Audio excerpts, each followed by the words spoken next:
Good. Thanks, Clive, for reading that. We're going to be in Habakkuk for this half term, so it'll take us all the way up to the half term holiday. It's a small little book, just 3 chapters, which is quite nice, and we'll be digging into it in our small groups as well to try and squeeze all of the goodness and the helpfulness out of this book.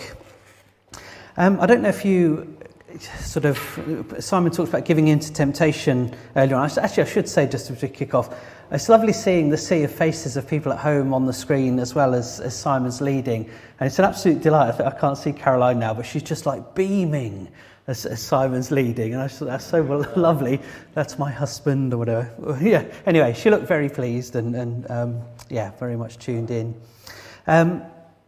So I don't know if reality TV is something that has grabbed you. I was trying to think how long it's been since reality TV seemed to sort of multiply in terms of the number of programmes. I don't know whether Big Brother from years ago sort of started it all off, sort of popping people into a house for a couple of weeks and cameras everywhere, and suddenly the nation being gripped at just watching people fall out, basically, and all the rest of it that goes on in there. But since then, of course, there's been an explosion. I've just written, I think, 3 or 4 down here. The Kardashians, many of you will have heard of. Say Yes to the Dress, the sort of the wedding shop that people come in to try on dresses and all that sort of thing. The Circle, a more recent one. But there are so many, aren't there? And so many, whatever your interest area in life, there's probably a reality TV programme about it. We've been watching Parks and Recs this last lockdown. I don't think Henry had watched it before, so we've waded our way through sort of an episode a day over many weeks.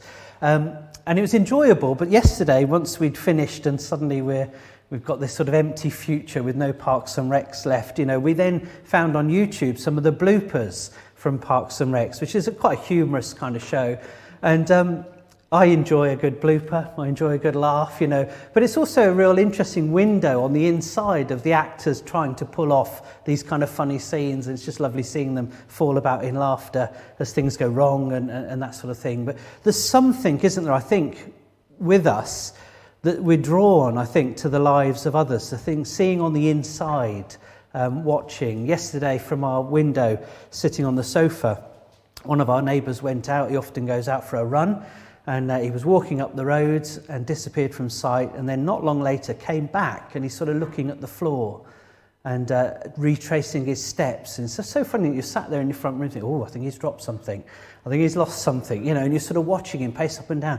Then he disappears. Then his mum comes out, and then they're both walking up and down the road. And then later in the day on the road's WhatsApp group, has anybody found a key? And suddenly it all comes together. There's something very nosy, I think, about most of us that we like to see the insides, the details of what's going on. And that's where Habakkuk is very different, actually, to all of the other prophets. Normally, the prophet will receive a word from God, a revelation from God, and they're sent by God to a group of people to declare what God has to say. And Habakkuk's very different. The book of Habakkuk, certainly these first 2 chapters, are basically a conversation between Habakkuk and God. So it's quite a different sort of setup. It's going to be a little bit like Question Time. If you're a fan of Question Time, Fiona Bruce, the politicians in the studio, the questions coming from the public, and we listen in. What are they going to say? We're drawn in. This first 2 chapters is basically going to be Habakkuk asking a question, verses 2 to 4 of chapter 1, and then the Lord will answer. The Lord's answer, just as a bit of a trailer for a couple of weeks' time, is going to cause Habakkuk great difficulty, and you'll sense that at the end, I think, of this morning. So question 1, answer 1. Habakkuk's questions multiply. He comes back with a second question, the end of chapter 1. All of chapter 2 will be God's second answer to the second question. And then chapter 3 is almost the resolution of Habakkuk pulling these things together. I find there's an echo of Job here. The book of Job, you get to listen in, don't you, on Job, talking to his friends, trying to figure out what's happening. And he wants an audience with God, and he brings his question to God, and God answers. And all the time, we as readers are listening in. So it's that kind of book here, Habakkuk, chapters 1, 2, and 3. So let's begin by looking at Habakkuk's complaint, or his burden, which is the heading that I've got in my Bible, and then we'll look at the Lord's response. What is Habakkuk burdened by? And I think there's something, and we'll see this again as we go on, very helpful in terms of us identifying with Habakkuk and almost getting into his shoes, because his questions you'll find echoing in your mind as well, I think. So what's his burden? Now, Clive's read it to us. We get a sense, I want you to sort of imagine the scene if you can. Habakkuk says in verse 2, he's surrounded by violence. His eyes see injustice everywhere. Wrong, according to verse 3, is ruling the day. Destruction, violence are always before him. There is strife, there is conflict. Can you imagine him living in a place, in a nation where that's basically going on all the time, it seems. Violence, he cries out, or Hamas, a word that we're familiar with. Civil oppression everywhere. 6 times in the book, he calls out that word, Hamas, Hamas, violence, oppression. Injustice is everywhere. Right and wrong have almost become no more. Right has been thrown off by the nation. Wrong is ruling the day. Verse 4, he says, your law, the law of God, is paralyzed. God's law is now ineffective. The authoritative teaching of the God of Israel has been brushed aside, not worth a stone it's written on. And there's a real sense in these first 4 verses, and I want us to sort of feel this, that Habakkuk, he can't bear this. This is a weight, it's a burden. In fact, in verse 1, it says the prophecy of Habakkuk, the prophet, received. That word prophecy, sometimes translated oracle, can also mean burden. Here's a burdened man by what he's seeing. He can't bear it anymore, is the sense that you pick up from Habakkuk. And if you've been in those sort of situations or seen them or sometimes been overwhelmed by what you see and it's almost a burden too heavy to keep lifting.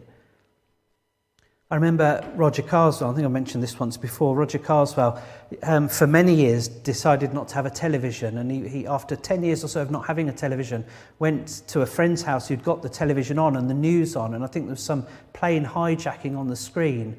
And he said live on the television, they opened the door and a body dropped to the floor.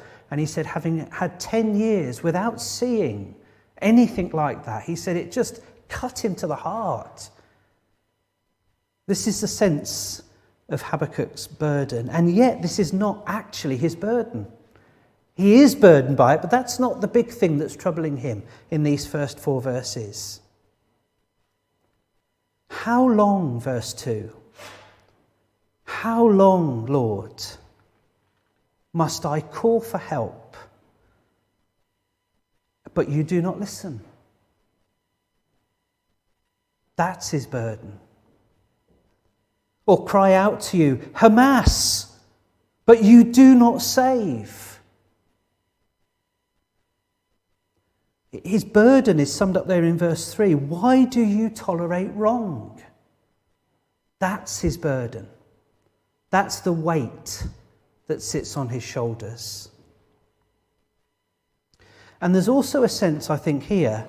You've been hearing the headlines, haven't you, this last week, and it's been discussed. David Cameron, lobbying, all of that's been in the news at the minute. I want you to imagine that tomorrow morning you wake up to all of the newspapers, and there plastered on the front of the newspaper is somebody who's been working very closely with Cameron and some of the others and making a bit of money here and there and all the rest of it.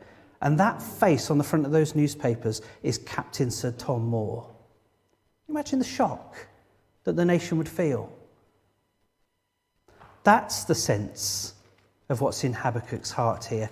This seems to be, as far as he's concerned, God acting out of character. How long do I need to cry out? Where are you? Why don't you act? I know your character. Hamas, injustice, the wicked prevailing against the righteous, destruction, strife, conflict. Where are you? And this is one of the things I think with Habakkuk that's so good, is that I wonder if you've ever found yourself asking those same kind of questions. And it may be on a national level, it may be things that you see going on, it may be the footage from other countries or things happening in this country, it may be things that you've seen at close quarters in your own life, in relationships all around you and with you. I wonder if you have ever struggled with God's apparent inactivity. Desperately you've cried out for him to overturn a situation where wrong is so clearly being done. Well, if that's your burden, or if that's been your burden, or if that will be your burden in the future, this is Habakkuk's burden at the beginning of this book. And strangely, perhaps there's a glimmer of hope in verse 5. As the Lord begins now to answer, there's a sense in which something might be about to happen. Habakkuk's burden may be about to be lifted. Verse 5, look at the nations, says God, and watch. Be utterly amazed, for I am going to do something in your days that you would not believe even if you were told. God's about to act. The first thing that we're going to see here is that it's unexpected, actually, what God is about to do. Habakkuk is in for a massive shock.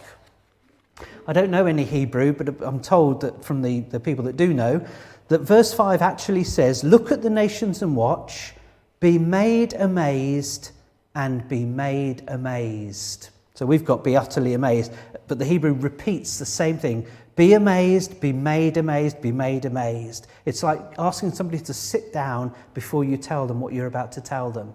This is shocking news. And he says, doesn't he, in verse 5, even if you were told, you wouldn't believe what you're about to be told. If somebody told you this, you wouldn't believe it. And I can only guess that Habakkuk's jaw would absolutely, I don't know why I think of a big bearded jaw, but I imagine that jaw would have hit the ground in verse 6. I am raising up the Babylonians, that ruthless and impetuous people who sweep across the earth to seize dwellings not their own. I don't know, can you imagine something of Habakkuk's shock as he sits there, desperately hoping for God to respond, and he's told the Babylonians are coming. This spells dreadful and terrible disaster for Israel. Verses 6 to 11, we can't stop and look at every single clause. I'm going to reread it, but basically it's a picture of a devastating war machine that's coming. Look at the imagery here. Verse 7, they're feared, a dreadful people. They're a law to themselves who promote their own honour. Look at this image here. Their horses are swifter than leopards, fiercer than wolves at dusk, coming out hungry, ready to eat. Their cavalry gallops headlong, their horsemen come from afar. They fly like an eagle. You even see this, don't you, around Redbourne and Harpen and St Albans, like a bird of prey hovering. They fly like an eagle, waiting, swooping down to devour. They come intent on violence. Their hordes advance like a desert wind. They gather prisoners like grains of sand. They mock kings and scoff at rulers. They laugh at fortified cities by building earthen ramps. They capture them. They sweep past like the wind and go on. Guilty people whose own strength is their God. The Babylonians were the world power. The 7th century BC, the Assyrians have been overthrown. Nineveh has fallen, 612 BC. The Egyptian world power have been defeated in 605. The Lord's answer to Habakkuk is that the Babylonians are coming. And the judgment is as severe as the sin is serious. This is shocking, shocking news for Habakkuk. It's an awful, awful state of affairs. And it gives us some insight, doesn't it? What is the sin of the people? What is the seriousness of this sin that this should be the outcome?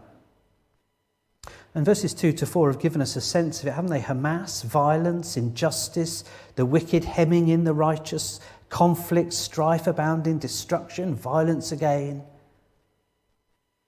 But I think that there's another sin that's almost hidden actually here. Other prophets make it more clear, but I think it's hinted at. And I think the sin of the people here of Judah, of the southern kingdom, is on top of everything else. And actually it's everything that we've listed in 2 to 4 is the fruit of this. And I think that sin is complacency. Complacency. And I think probably under, whether it was said aloud or whether it was thought in their own minds, there was the thinking that God would surely never, ever bring the equivalent of what happened to the northern kingdom to then in the south. So the same pattern happened in the northern kingdom. Same injustice, same violence, same strife and conflict and wickedness prevailing, and God sent the Assyrians to bring judgment upon the northern kingdom. The feeling, I think, certainly from the other prophets in the south, is that this would never happen to us. The main reason being that Jerusalem was in the south. Jerusalem was in Judah. The city of David was here. The city of Zion was here. The temple of the living God was in the city of the living God. Surely we were under some kind of divine protection. God had made the promise, hadn't he, that a son of David would always be on the throne, an everlasting kingdom with an everlasting king. Complacency. We'll be okay. It doesn't matter how we live. They've got a case of selective amnesia because I think they love the covenantal promises to David. But the covenant with Moses warned of this very day, this very event, where God would raise up a nation that would hover like an eagle and swoop down to bring the people back. I wonder if you've ever considered whether the church in the UK at the moment is under God's judgment. Ever pondered that? Is it possible that God would raise up the great enemies of the gospel to humble the church and bring us back to repentance? Have you ever pondered that? Is it conceivable that God might use false religion or immorality or false prophets or false teachers to bring discipline to his people, to restore us, to bring us back? I wonder if you find yourself perhaps sitting there this morning thinking, well, no, God would never do that. I can't imagine he would possibly act in that way. I wonder if the knowledge that we are his chosen people who own the promises of God, I wonder if that brings or could bring the wrong kind of security to you and me. I wonder if we have our Christianized Jerusalem or Christianized temples, something that breeds complacency in us. I wonder if you ever feel that the church, and for us as individuals, that we are immune from God's discipline.